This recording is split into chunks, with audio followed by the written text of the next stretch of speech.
आप सबको सादर प्रणाम। जय श्री राम। भारत माता की जय। वंदे मातरम। आज जो हम बात करने वाले हैं वो बात करने वाले हैं, हमको आज़ादी तो हम लोगों को मिल गई, लेकिन आज़ादी का असली मतलब जो होता है, हमको जो हमारे क्रांतिकारी हैं उनके मार्गदर्शन में चलना होता है। तो मैं आज बात करने जा रहा हूँ, ऐसे ही एक ही माँ के 3 बेटे थे।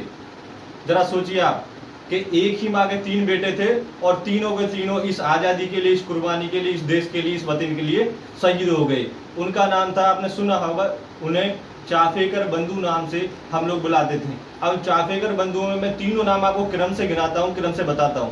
पहले थे दामोदर हरि चाफेकर, दूसरे भाई थे उनके बाल कृष्ण हरि चाफेकर और तीसरे भाई थे वासुदेव हरि चाफेकर।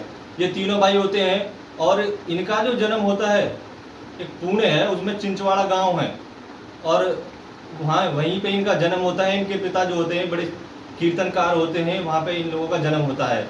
अब जन्म के कुछ दिन बाद ये लोग जो है अपने क्रांतिकारियों के संपर्क में आते हैं, तिलक साहब के, जिनका पूरा नाम था बाल गंगाधर तिलक। उनकी प्रेरणा से ये लोग अपनी एक संगठन बनाते हैं, उनका नाम होता है हिंदू धर्म रक्षणी सभा।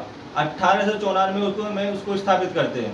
इसका जो शुभारंभ होता है, देखिए क्रांतिकारियों का जो अपना होता है, अपना एक उसूली होता है, और उनका जो पहला जो शुरुआत करते हैं बैठक की, जब बैठक हुआ करती है, जो भी सभा होती है, तो इसमें अपनी हिंदू धर्म रक्षणी सभा में जो शुरुआत होती है वो होती है शिवाजी के श्लोक से, गणपति जी के श्लोक से। उन जो क्रांतिकारी थे बिल्कुल तपे हुए थे, वो देशभक्ति की भावनाओं में बिल्कुल ओतप्रोत थे। उन्होंने कहा भी है कि हमको केवल शिवाजी महाराज का, केवल उनको याद करने से कुछ नहीं होने वाला, हमें स्वाधीनता नहीं मिलने वाली, हमें आज़ादी नहीं मिलने वाली, बल्कि हमको शिवाजी महाराज और उनके जैसे महापुरुषों की तरह तेज गति से हम लोगों को काम करना पड़ेगा। जब वो लोग ये बात करते थे तो जो हमारे युवा हैं, जो हमारे किशोर हैं, उनमें क्रांति की ज्वाला धधकती थी। देश पर मर मिटने के लिए वो आतुर हो जाते थे। ऐसे ही उन्होंने एक श्लोक में और कहा है कि गौ की रक्षा के लिए, हिंदू धर्म की रक्षा के लिए हम लोग खड़े हों, और ये जो गुलामी की जंजीरें हैं इनको हम तोड़ें, इनसे हम शर्मिंदा हों। देखिए अब एक घटना 3 साल बाद और घटती है। 1894 में गठन करते हैं हिंदू धर्म रक्षणी सभा का, लेकिन 1857 में एक प्लेग नामक जो महामारी होती है वो विकराल रूप ले लेती है पूरे पुणे में। लेकिन अंग्रेजों द्वारा इस पर कोई उचित व्यवस्था न होने के कारण इन लोगों के मन में फिर जो है गुस्सा पनप आता है क्रांति का। फिर ये रास्ता अपना जो क्रांति का चुनते हैं, तो ये ठान लेते हैं कि जो प्लेग का जो अधिकारी होता है, प्लेग का जो कमिश्नर होता है और उसका साथी, कि वो लोग क्या करते हैं, वो लोग भारतीय मर रहे हैं, बड़ी खुशी से उन लोगों को देख रहे हैं।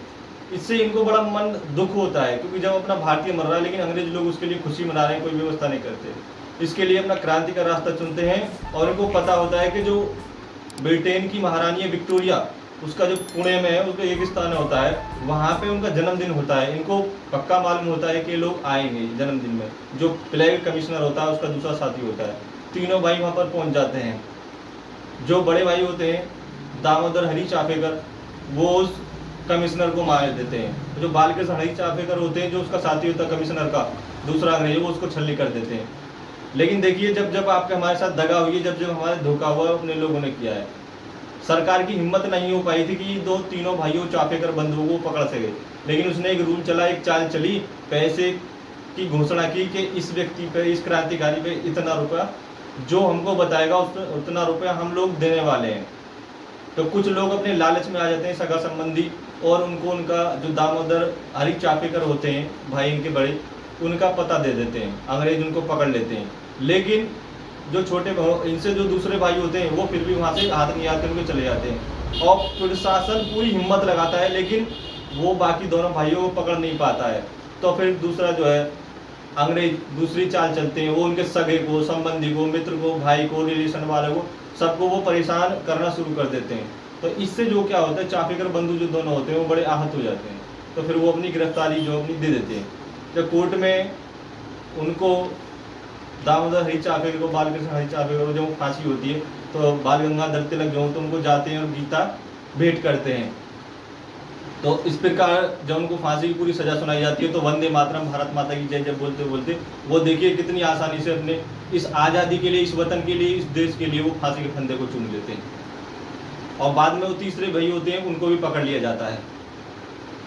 लेकिन हमको हमारे कुछ इतिहासकारों ने, जिन्हें मैं अपने शब्दों में कहूँ तो ज़्यादा उचित नहीं होगा, बाकी आप सब लोग समझदार हैं, हमको दूसरा इतिहास पढ़ाएगा। जो हमारा असली क्रांतिकारी को इतिहास था वो हमको पढ़ने को ही नहीं मिला, वो बिल्कुल दबा दिया गया।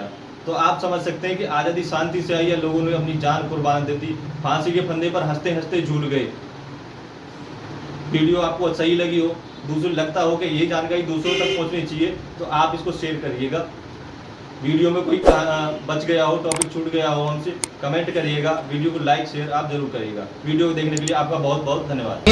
अपने पास बची वो सांस चढ़ाने आए।